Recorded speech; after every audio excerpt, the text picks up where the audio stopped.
What if your last name isn't just a name, but a secret map? A map leading back centuries through forgotten kingdoms and waves of conquest to one of Italy's most hidden corners. This isn't just some label passed down through generations, it's a living piece of history, a clue to your family's oldest story. A story that might connect you to ancient Greek colonists, Lombard warriors, Norman knights, or even Albanian refugees who carved out a new home in the rugged mountains of southern Italy. Today we're following that map to ancient Lucania, the land now called Basilicata, to decode the surprising stories hidden in its surnames. We'll explore how this unique crossroads of cultures forged the names people still carry today. And by the end, we'll use these secrets to decode the specific history of one important name, Federici. So, if you've ever wondered if your Italian surname is more than just a word, you're in the right place. Our journey back in time starts now. Imagine walking into a small village in 12th century Lucania. You shout the name Giovanni, and a dozen heads turn. A farmer, a blacksmith, a shepherd, the son of the local lord. They all share the same name. So how do you tell them apart? How do you keep track of who owns which plot of land, who owes a debt, or who's about to inherit a small fortune? This created a huge problem for communities all across Europe as populations grew. There were simply too many people with the same few first names, and life was getting seriously confusing. This confusion sparked the need for a new system and a way to distinguish one Giovanni from another. And while this was happening everywhere, the region we now call Basilicata had its own unique story unfolding. A story that baked its complex history right into the names of its people. This land, a dramatic landscape of mountains and valleys in the arch of Italy's boot, wasn't just another part of the country. It was a battleground and a melting pot. To get the surnames Basilicata, you have to get the land itself. For most of its history, it wasn't even called Basilicata. It was Lucania, a name stretching back to the ancient Italic tribes who first lived there.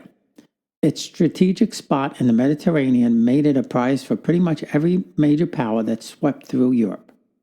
First, the Greeks arrived in the 8th century BC, setting up wealthy colonies along the Ionian coast, turning the region into part of Magna Graecia, or Greater Greece.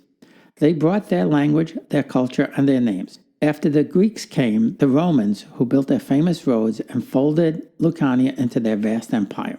When Rome fell, the region spiraled into a chaotic tug-of-war. Germanic Lombards took control, followed by the Byzantine Empire ruling from Constantinople. It was during this Byzantine period that the name Basilicata probably appeared, maybe from the Greek word basilikos, which referred to the imperial governor. But the conquest didn't stop there. In the 11th century, Norman mercenaries, fierce warriors from northern France, arrived and quickly conquered southern Italy, establishing a powerful kingdom. They made the town of Melfi, right in the heart of Basilicata, their very first capital, changing the region's culture forever.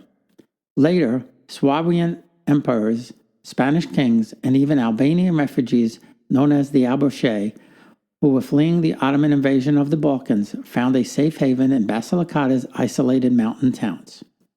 Each of these groups, Greeks, Lombards, Normans, Albanians, left a permanent mark. They left castles, churches, and recipes, but they also left their words and, most importantly, their names.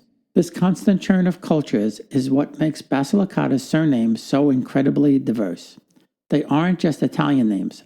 They're a linguistic tapestry woven from a dozen different threads. The first and most common way to create a surname was to base it on an ancestor's name, usually the father's. This is called a patronymic surname, and it's super common all over Italy. The logic was simple. To tell Giovanni the farmer apart from Giovanni the blacksmith, you just call him Giovanni, son of Luca. Eventually, that became official. In Italian, this often looks like the prefix di or de, meaning of or son of. So if your ancestor was named Marco, your family might become Di Marco. If his name was Luca, you became Di Luca. These names are a direct link to a specific forefather, a guy whose name was so well known that his kids were identified by it for generations. In Basilicata, you see this pattern everywhere with the names like Di Lorenzo, De Angelo, and Di Tommaso. But these patronymics also tell the story of the region's conquerors. You'll find surnames that come from names that weren't originally Italian at all. The Lombard and Norman rulers introduced Germanic names. A name like Rinaldi, which is common in Basilicata, doesn't have a Latin root. It comes from the Germanic name Ragnwald, meaning counsel and power. The surname Gagliardi comes from the Germanic name Gard, meaning strong or brave. These names are echoes of a time when Northern European warriors ruled southern Italy, and their names became so popular that the locals started using them for their own kids. So, if you have a patronymic surname, your name is basically a monument to a single ancestor, the founding father of your family line. The next major source of surnames is geography. If you weren't known as your father's son, you might be known by the place you came from. This was especially true for people who moved from one town to another. A man who left the town of Lago Negro to start over in Melfi would have been known to his neighbors simply as Lago Negro. His name was his old address. Basilicata is full of these kinds of names, and they act like a GPS, pointing to your family's specific point of origin. Surnames like Stigliano, Cirigliano, and Montemoro are all names of towns in the region. If your last name is Loria, there's a very good chance that your ancestors came from the town of Loria in the province of Potenza. These names offer a powerful direct link to a place you can still find on a map today. But geographic names can also tell a broader story. Take the surname Greco, which means Greek. This name is all over southern Italy and especially in Basilicata. It could mean the original ancestor was literally a Greek immigrant, or it might have been a nickname for someone who traded with the Greek community, or maybe just lived in the Greek quarter of town. Similarly, the surname Lombardi points to an origin in Lombardy in northern Italy, while Genovese points to Genoa. And then you have the Albanian echoes. Surnames like Albanese, meaning Albanian, or Shiro, which comes from the Abershai word, tell the story of the thousands of Albanians who moved to southern Italy between the 15th and 18th centuries. They built their own villages in the mountains of Basilicata, where they kept their language, their culture, and their names alive. So, if you carry a geographic surname, you carry the name of your ancestral home, whether it's a tiny village, a big city, or a foreign land your family left behind centuries ago. The third key to your surname story is your ancestor's job. In a small community, identifying someone by what they did all day was just plain practical. This is where we get some of the most classic and evocative surnames in Italy. The most famous example is Ferrari, from the Latin word ferrarius, meaning blacksmith. The blacksmith was one of the most vital people in any medieval town, and today the name is one of the most common in Italy. Variations like Ferraro and Ferrero all point back to the same origin, an ancestor who worked with iron. In Basilicata, you see this pattern across countless trades, though these names are a bit less common here than in other parts of Italy. The surname Pastore means shepherd, painting a picture of an ancestor tending flocks in the region's mountain pastures. Molinari comes from molino, the Italian word for mill, pointing to a family of millers who ground local wheat into flour. And Forgione means forge, another direct link to a blacksmith. Some job-related names are less obvious and tied to the regional dialect.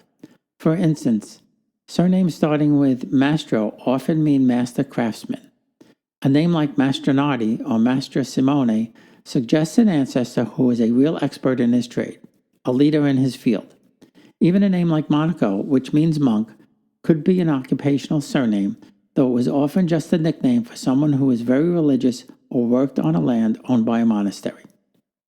Having an occupational surname means you hold a clue to the craft that defines your family's role in their community.